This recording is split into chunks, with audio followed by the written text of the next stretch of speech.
ఈ మధ్య కాలంలో ఆన్లైన్ యాప్స్ త్రూ చాలా కన్వీనియంట్గా ఈజీగా లోన్లు వచ్చేస్తున్నాయి అని చెప్పేసి ఎక్కువ శాతం మంది యూత్ వీటిని అవైల్ చేసుకోవడం జరుగుతుంది. ఒక పాన్ కార్డ్తో కానీ ఒక ఆధార్ కార్డ్తో అనే క్లిక్ ఆఫ్ ఫింగర్ లోన్ వచ్చేస్తుంది కాబట్టి లోన్ తీసేసుకుంటారు.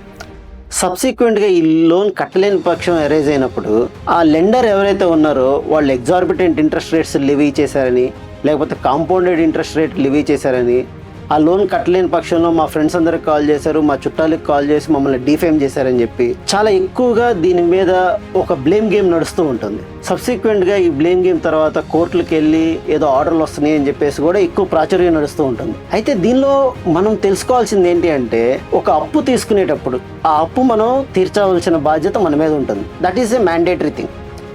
ఇది ఎలా తీర్చాలి? దీనికి కొన్ని టర్మ్స్ అండ్ కండిషన్స్ ఉంటాయి, దీనికి కొంత ఇంట్రెస్ట్ ఉంటుంది, ఇది ఒక టైం పీరియడ్ లోపల తీర్చాలి.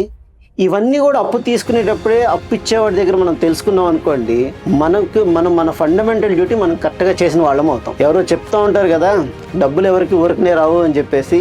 దాంతోపాటు కొన్ని ఇబ్బందులు కూడా ఉంటాయి, దాంతోపాటు ఒక బాధ్యత కూడా ఉంటుంది. ఆ బాధ్యతను మాత్రం విస్మరించకండి.